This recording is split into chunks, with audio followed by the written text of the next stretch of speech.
Hey there, comic book fans. I'm back from the comic shop again today with 6 new comics. Only one of them was actually on my pull list, but 2 of them are Bad Idea comics. So I also picked up some new comic bags today because, running low, so pick up a few more. And don't forget about my, my Patreon, where you can take a look at a piece of something on that. Oh well, you can see a little piece of something right there, where you can look at my artwork and maybe pick up the magazine, the digital magazine I made about my artwork. I just wanted to mention that. So link down below for my Patreon as long as jaredosborne.com, which has all my links. Then we'll show you the 2 top of my printer museum books that I was looking at this week. The George Perez Taskmaster cover, because of his announcement last week that he's got 6 months to a year to live. I felt like getting out a little George Perez. Bought this one off the stands back when it came out, and let's see, what's the date on that? Where are my glasses? Hold on, they're over here. There we go. This one came out back in 1980. Wow. 41 years ago I bought this off the stands. And this one is Jack Staff. I like, what was his name? Paul Grist, that's his name. I always liked his Jack Staff character. So very well designed pages in there that look kind of like Sunday comic strip pages, the way they're laid out and designed. But he always has some interesting covers too. Becky Burdock, a vampire reporter, writing with teeth. Jack Staff is this guy who dresses in the Union Jack and fights crime or bad guys or something. I always like, this hasn't been around in a while. What do we got here? The comic shop news. 2 of them it looks like here. Shudder. Salah's success is warranted. Okay. Then we also in there have Winter Preview 2021. Guess it's got some stuff in here. I'll look through that and see what's coming out. Here's the first thing I got.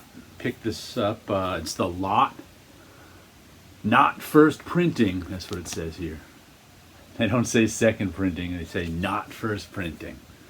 I think that it's got a red logo instead of a white one, I think was on the first one. Otherwise it's the same.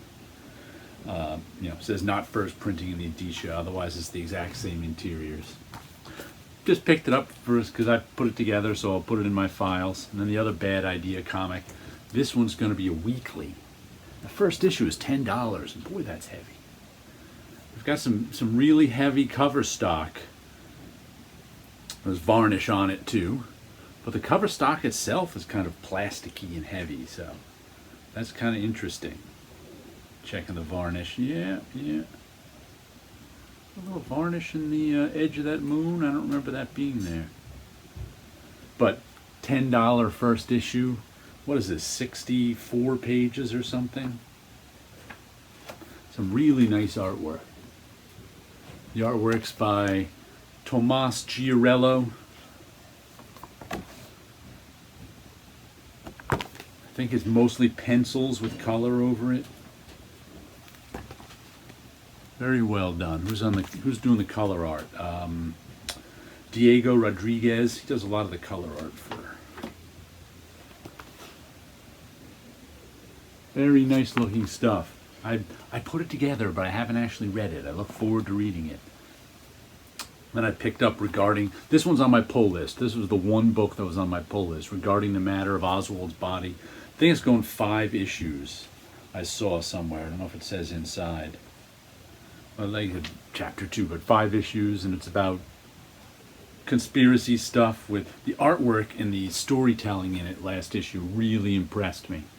So I expect it to impress me again. It's, let's see, written by Christopher Cantwell, illustrated by Luca Casalanguida. Casalanguida. I don't know how to say that one all the way. Giada Marchisio is coloring. And lettered by And World Design. Here, we'll let you read it yourself, see if you can pronounce everything. There you go. Flimsy, though. solid, flimsy. I guess that's the difference between $4 and $10 too. And I picked this up off the shelf. I knew it was coming out and kept my eyes open for it. So there's shelf copy this week of facsimile edition of Conan the Barbarian #1. I just kind of wanted this one. Classic cover there. Marvel hasn't put out many facsimile editions or True Believers books in a while. But this is, the very first.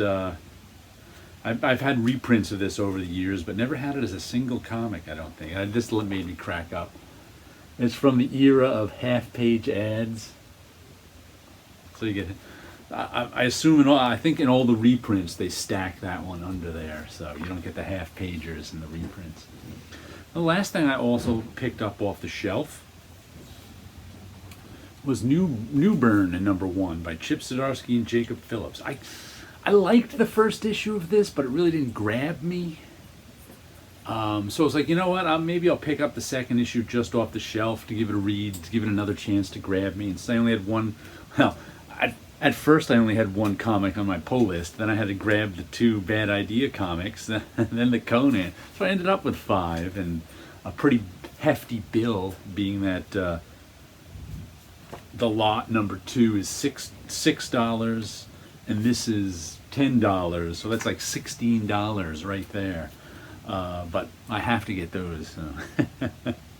So I really, got these 3 besides the 2. Now let me show you a little bit of my art. I'm kind of ending the year the way I began it.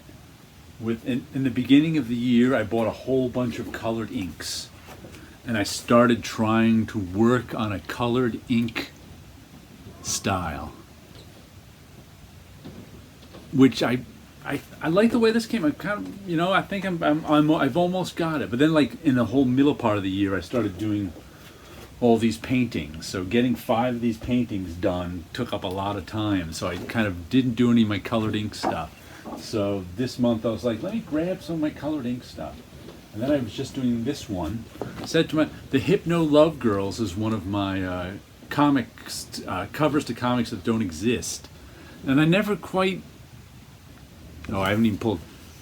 See how it goes over the edge there? I've got tape there that I have to pull off. So all these edges will be clean. But I haven't pulled it off yet. But I was like, I kind of never really felt satisfied with the Hypno Love Girls comics. They're sort of like pin-up covers. So I said to myself, let's mix the 2 things and do a Hypno Love Girl color ink drawing. I kind of like the way that came out. I don't know if it's quite there yet in terms. I might have to do a couple more to really.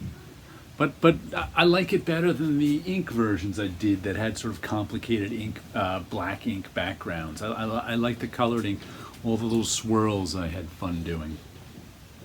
All right, so there you go. Got a few comics for you, a little bit of artwork.